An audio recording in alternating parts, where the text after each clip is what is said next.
Дараагийн бичлэгтээ тутам орилт хүнд янз бүрийн сэтгэл хөдлөл байдаг шүү дээ. Сэтгэл хөдлөлийн хор уршигаас үүсдэг зүйл болоод тэгээ хүн хайрлаж инэрх тусам хүний өөрийн тэр энерги сайжирч байдаг шүү гэдэг тухай ярмаар санагдаад ингээд бичлэгээ хийж байна. Тэгээд хүн ер нь өөрийнхөө дотор талтайгаа ингээд өөрийн дотоод сэтгэлтэйгээ ярилцаж, харилцаж чаддаг болох юм бол гадна ертөнцтэй гадна харилцаа ингээд улам амархан болдог гэсэн ийм нэг гоё point үгтэй юм байна. Хүн хоорондын харилцаан дээр хүмүүс хамгийн их асуудал гардаг, шаналдаг, зовдог, үзий яддаг ийм зүйлүүд ер нь амьдралд байнга л байж байдаг. Гэр бүл, найз нөхөд, хань ижил, одоо үр хүүхэд, хүргэн биер бидний амьдралд ерөөсөө бүхэл харилцаан дээр хүн бүрт ингээд тодорхой хэмжээний бэрхшээлүүд үүсч идэг шүү дээ, тий. Тэгэхээр бидний энэ зовоод шаналаад байгаа тэр хүн хоорондын харилцааны яг хэцүү байгаа тэр зүйл сөрөг сэтгэл хөдлөл ер нь яг юунаас үүсдэг гэхээр та бидний бодлоос үүсдэг гэж байгаа байхгүй юу?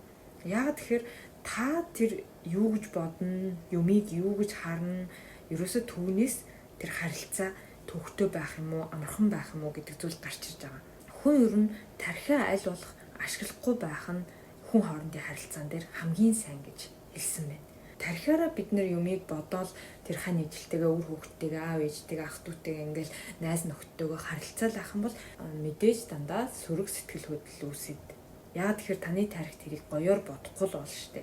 Тархиараа юмыг ургуулад, төсөөдөөд бодоод л ахаар нөгөө бодолтоо яадгүй хүн чинь сүулдэ бүр ороогдоод тий нэрээ нөгөө хүн маань намайг одоо ингэж байгаа ч юм шиг тий онцгүй таагүйч юм шиг ер нь надад тархаач байгаа юм шиг эсвэл одоо энэ хүн намайг яг ингэж байгаа юм шиг ч юм уу ингээд ер нь онцгүй харах өнцөг үүсээр байгаад нөгөө дуртай дургу таатай таагүй янз бүрийн мэдрэмжүүд үүсч эхэлдэг хүнд сүүлдээ тэр нь бүр яг өөрт нь үний юм шиг санагдаад явцдаг. Ингэснээр яадгийн гэхээр хамгийн гол одоо тамд сөрөг болж байгаа зүйл нь юу гэхээр өмнөх бичлэгдэр би энергийн давлгааны тухай ярьж ирсэн тий. Энергийн давлгаа бол улам ингээд өөрөө тэрийгэ томруулаад ингээд байхад л сайн болохоос биш эсэргээрээ урдлаас нь сөрөг ийм эсрэг талын давлгаа үүсгэж эхлэх юм бол тэр маш эрсдэлтэй буруу зүйл болж байгаа мó гэж ярьж ирсэн тийм ээ.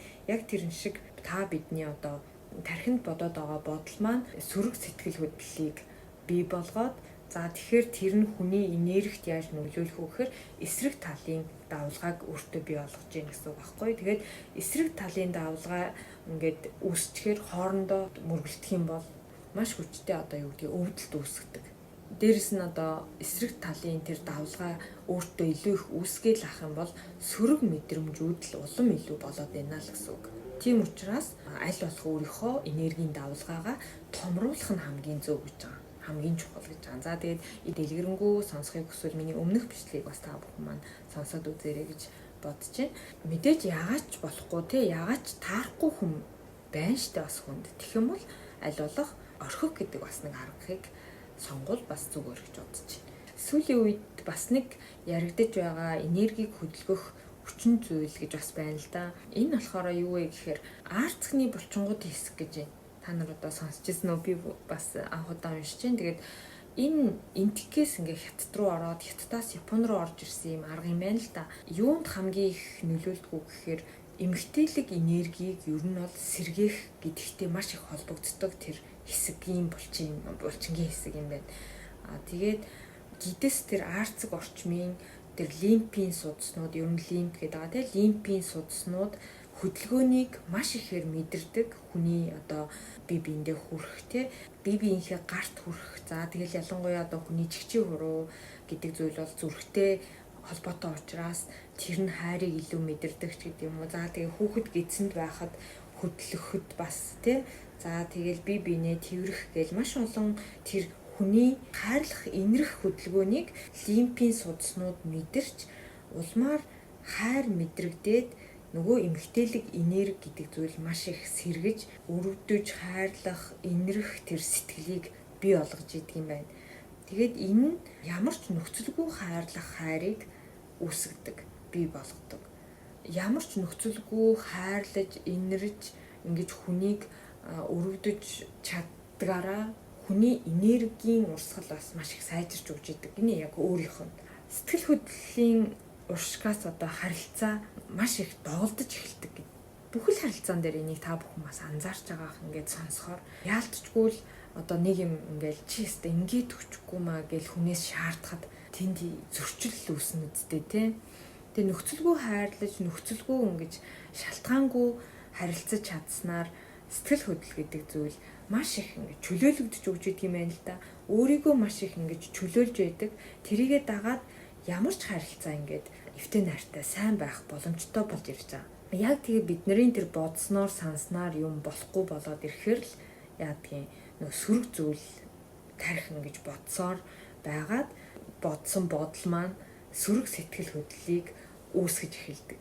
За тэгээд нөгөө сөрөг сэтгэл хөдлөлийг үүсгэж эхлэхээр бидний сэтгэлд ямар хор уршиг үүсч эхлэх юм гэхээр уурлан, бухимдна, гомдно, шанална, үзий хадна бүхэл одоо болохгүй нөгөө сэтгэл хөдлөлүүд үүсч эхэлж байгааз тэгээд тэр хор нөлөө хүний сэтгэл зүйд үүсэл ахаар яах юм бидний нөгөө харилцаа маань нуудаал доголдоол одоо юу гэдгийг ойлголцохоо болиол тий нэгнтэйгээ юм л бол ам зөрүүл хэрүүл хийчих гээл байдгал тийм харилцаанууд үүсэт байдаг байгаа байхгүй юу. Тэгэхээр одоо бид нар яаж шийдвэрлэх ёстой бэ гэхээр бас энэ шууд л ингээд шийдчихнэ гэвэл бас хэцүү бах. Тиймээс хамгийн гол зүйл юу гэж хэлж байгаа юм гэхээр өөрийнхөө бие болоод яг өөрийнхөө дотор хүн за тарих байна те бодол байна гэл ер нь бүгд та ингээд яг өөртөөгөө эвтэй байж чадж гинүү гэдгийг эхлээд бодох хэрэгтэй гинэ.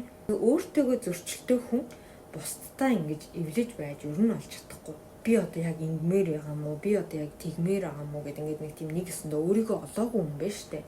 Тэгэхээр л ихэнх хүмүүс ер нь өөрийгөө бас олж амжаагүй байдаг учраас би яг хүнээс ямар шаардлага тавих ёстой юм гэхээсээ илүү би яг өөртөө ямар стандарттай байх ёстой юм бэ гэдгийг бас бодох ёстой юм шиг байна. Би ийм юмыг хүлээн зөвшөөрнө, ийм юмыг хүлээн зөвшөөрөхгүй, би ийм хүн шүү гэдэг стандартаа тавьсан байхад хүнээс юм шаардах хэрэггүй. Таны тэр өөрийн хилээд байгаа би ийм стандарттай, ийм үн цэнтэй, ийм хүн шүү гэдгийг чинь зөрчилдөд байгаа хүнийг орхих хэрэгтэй ч гэдэг юм уу. Ийм зүйлүүдийг өөртөө бий болгож чадсанаар л хүн ингээд хүмүүстэй ч юм уу те өөрт байгаа харилцаануудаа хит их стресстэй таахгүй аваа явж чадах боломжтой болов гэж бас бодож байна. Тэгээд сэтгэл хөдлөлийн хор уршигаас хол байхын тулд яах ёстой вэ гэхээр нэгдүгээрт өөрийгөө хүлээн зөвшөөрөх хэрэгтэй болчихж байгаа. Хоёрдугаарт болохоор өөрийгөө ер нь бол хүн аргадаж аль болох ээлж тэрвэрч өгөх хэрэгтэй гэдэг. Энэ юутай холбогддгүү гэхээр нөгөө хайрлах, инрэх гэдэг зүйлтэй холбогдоод тэгээд тэр хайрлах, инрэх гэдэг зүйлээс хүний тэр нөгөө лимфийн судснууд чинь хайрлж инэрж байгаа мэдрэмжүүдийг улам их аваад тэгээ хүний энергийн урсгал сайжирч идэгаа гэсэн юм уялдаа холбоотой учраас өөрийгөө ингээл зүгээр л тэрвэл аргадаад ингэж өгөх нь бас их сайн гэж байгаа байхгүй. Ер нь арьсандаа их хурж явах хэрэгтэй, биеэ их илж явах хэрэгтэй л гэж бичсэн байлээ л дээ. Энэ яг хөө сүүлийн үед би энэ анагаахын талаас бичиж байгаа энэ зүйлүүдийг бол бас уншаад байгаа. Тэгээд биеийн эдис ширхэг бүртээгээ одоо сэтгэл зүй хүртэл маш их холбоотой байдаг шүү дээ гэдгийг л энд их поинтлж бичдэг юм билээ. Тэгээд 3 дугаарт нь болохоор нөхцөлгүй хайрлаж хүлээн зөвшөөрч өгөх хэрэгтэй гэдэг.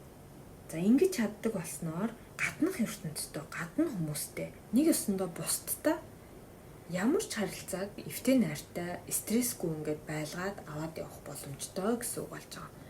Мэдээж бүх хүнтэй таарал тохирол байх алавгүй угаасаа тааш тохирохгүй хүмүүс ч мэдээж байгаа.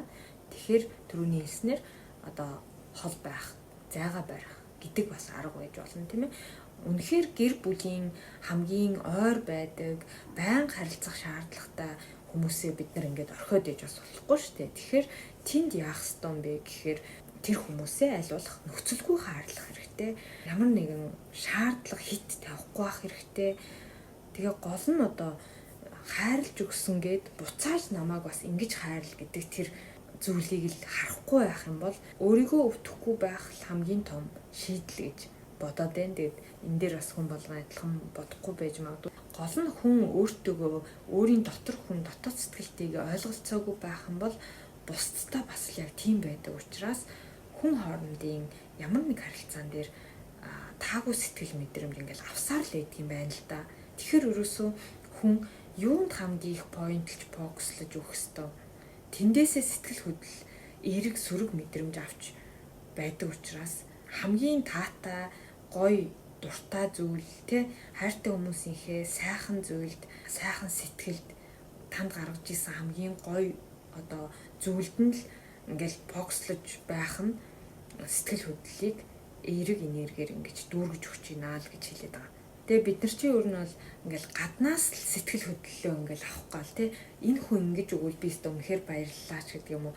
Эхлээд гадагшаа чиглэж гаднаас сэтгэл хөдлөлөө мэдрэх гэхээсээ илүү дотроосоо өөрөөсөө мэдэрч ингэж өөртөөгөө ярилцаж харилцаж эхэлснээр сэтгэл хөдлөлийн тэр хор уршигаас хүн гол нь хол байж чаддаг болно гэж битсэн байгаа нь бүр надад маш их таалагдсан. Энэ бүр угаасаа маш үнэн байх. Бид нар чи яадгийн одоо энэ нэг хүн надад гоё үг хэлээд энэ тэд нэг гоё бэлэг аваад бид нар маш их баярлал. Тэгэл одоо өөрийгөө гол нь яаж гоё сэтгэл хөдлөл өндөр байлгах юм бэ гэд гаднаас хайх гэдэг зүйлэл ер нь бол дотгошоо л болгох хэрэгтэй болчихж байгаа. За тэгээд хайрлах, өрөвдөх, инэрх гэдэг бол хүний хамгийн чухал нандин одоо мэдрэмж байдаг. За тэр нандин мэдрэмжээ хүн чухалчилж чадсанаар таны энергийн урсгал гол нь сайжирч байдаг учраас өөрийгөө зөв сайхан энергиэр дүүргэж нөгөө давлгаагаа улам ингэж томруулж байдаг зүйл юм шүү. Тэгэхээр хатуу ширүүн байх тусам нөгөө энергийн урсгал муул байна гэсэн үг. Тэгэхээр одоо манайхан чинь нийгмийн стресс байна, бүхэл зүйл байна. Ер нь хатуу ширүүн те хэрүүл уруул. За тэгэл нэг юм болохоор л бараг л барилцаж авчих гал байна гэд ингээд байгаа ч хайрлах, инэрх, өрөвдөх сэтгэлээр бид нэр гээгээд байгаа л ахгүй юу. Тэгээ бидний хүүхэд байхад эртээр үеийн хүмүүс зүгээр л хариу нэхгүй л хайрладаг байсан гэдэг учраас тэр хүмүүс стрессдгүй аяндаа л мэдгүй ч гэсэн л өөрсдийгөө сайхан энергиээр дүүргэж идэг юм шиг надад санагдаад байгаа. Яа тэгэхээр зүгээр нэг айл ямар ч танихгүй айл ингээл нүгэд байж ахт л гэрт байгаа хоолцоо идэ ундаа аруул цагаан идэ юу гэдгийг тэр бүх юма бариад л халуун савта юма бариад л очиод л тэнд тусалдаг байсан. Тийм л уг нь гоё ард түмэн штэ тий. Тэгтэл одоо баг хажуу айлынхаа үнийг танихгүй ч юм уу эсвэл одоо баг нэг юм ингээл болохоо болсон бахаар л энэ муу инглэж гэдэг юм одоо ер нь нэг тийм амар юм л бол ингээд шууд би ингэж яах чи юу юм бэ гэдэг нэг тийм үзэл нь их болчоод ингээд өөрсдийнхөө тэр хатуу ширүүн зан ааш гэдгийг л бас улам илүү гаргаад байгаа юм болоо даа л гэж бас анзаараад байдیں۔ Гэхдээ мэдээж гоё хайрлж инэрдэг үнэхээр сайхан сэтгэлтэй хүмүүс зөндөө байгаа. Тэгэхээр ер нь бол хайрлаж өрөвдөх инэрх гэдэг маань бусдын төлөөдөөч биш өөрийнхөө тэр гоё зөв сайхан энергийг илүү улам одоо сайжруулахын төлөө хийж байгаа бас зүйл учраас ингэж ер нь сайхан энергиэр дүүрсэн хүний сэтгэл хөдлөл хүртэл ямар байх юм мэдээж гоё л байна штэ тий. Аль болох тэгэхээр тийм хүн чинь амьдралаас сөрөг мэдрэмж авах нь ч гэсэн багал болж ирдэг байхгүй юу. Тэгээ ер нь сөрөг мэдрэмжийн хор уршиг юу вэ гэд хэлэхээр уурлах, уйлах, гомдох, хэрэлдэх, үзий ядах, атаархах тийм л зүйлүүд байгаа даа шүү дээ. Тэгээд тийм сэтгэл хөдлөлүүдийг өөрөөсөө бага багаар л бид нэр холдуулах хэрэгтэй болоод байгаа юм л да. Өөрийнхөө ертөнцийг хүн өөрөө бүтээдэг учраас ямар ертөнц бүтээхийг ямар ертөнц бий болгохыг хүсэж байгаа. Гэхдээ бүгд л тавтаа, тухтаа, тийм гоё амар амгалан ертөнцийг л хүснэ үсттэй. Ингээл хэрэлдээл уурлал бухимдал байнга л хэрүүл зодонтой байх амьдралыг хинч юу хүсэхгүй шүү дээ тий. Тэгэхээр эд материал үнд зүйлээс илүү сэтгэлийн амар амгалан гэдэг зүйл бол маш чухал гэж би боддог. Тэгэхээр хүний хүсэл шунал хэдий ч нэ их байна, төдий ч нэ хүн ер нь зовх байхгүй юу? Зовдөг угаасаа. Тийм болохоор хүнээс ингээл хит их хайр хүсээл ах юм бол яг хүн өөрөө л зовно. Хит их эд материал хүсээл ах юм бол хүн өөрөө л зовно гэдэг шиг тийм ээ. Өөрийн тэр амар амгалан сайхан ертөнцийг бүтээхийн тулд таатаа мэдрэмж авдаг тэр тавтаа тухтаа байдаг орчин, гэр бүл гэдэг зүйлийг хүн бүтээхийн тулд бидний бодол, сэтгэл хөдлөл маш чухал болчихж байгаа. Юу үл үсчээл идэг сэтгэл хөдлөлтөй байвал хэцүү үсттэй тий юм болохоор л уурлаад идэг тий. Тэгэхээр нэг гүнзгий амьсгал аваад бодоод ярьдаг байх хэрэгтэй ч гэдэг юм уу. Ингээл багаагаар ямар нэгэн сэтгэл зүйтэйгээ ингээд дасгал хийгээд ах юм бол ер нь сайжирна гэж бодож байна. Тэгэхээр бид нар өөрөө ямар байхаас тий таныг биднийг хүрээлж ирдэг зүйл ингээд яг л бас адилхан байдаг шүү дээ. Нэг ёсондоо хүн энерги адилхан зүйлийг өөрийнхөө амьдралд татдаг. Тийм учраас өөрийнхөө энергийг аль болох эерэг сайн байлгахыг хичээх хэрэгтэй. Эерэг сайн байлгахад янз бүрийн юм хүмүүс хэрэгэлдэг баг тий. Лаад, үнэртэн гэл маш олон зүйлийг л хэрэгэлдэг баг. Тэгвэл сэтгэл хөдлөлийн хор уршиг гэдэг зүйлээс аль болох ангид хол байгаад за тэгээд өөрсдийнхөө эдис би одоо эргэтнээр мэдэрч байгаа тэр гоё хайрлах инэрх өрөвдөхтэй нэг их тэр гоё сэтгэлээ улам илүү болгоод өөрсдийнхөө энергийг бас маш гоё сайхан байлгах боломжтой юм а гэдгэл мессежийг энэ дээр бас хамгийн их өгж исэн. Тэгээд сэтгэл хөдлөлийн тэр хор уршигтай зүйлээс нь бол аль болохоор хол байгаараа гэж хэлье. Тэгэх юм бол гудамд гараач гэсэн бас нэгэнтэйгээ гоё инээмсэглээд мэдлээд өнгөрөх тийм л гоё сэтгэл мэдрэмжтэй байвал ер нь бол гоё шүү дээ тий. За тэгээд өнөөдрийн энэ бичлэг маань та бүхэнд таалагдсан байх гэж бодож байна. Дараагийнхаа бичлэгээр дахин уулзцгаая. Баярлалаа.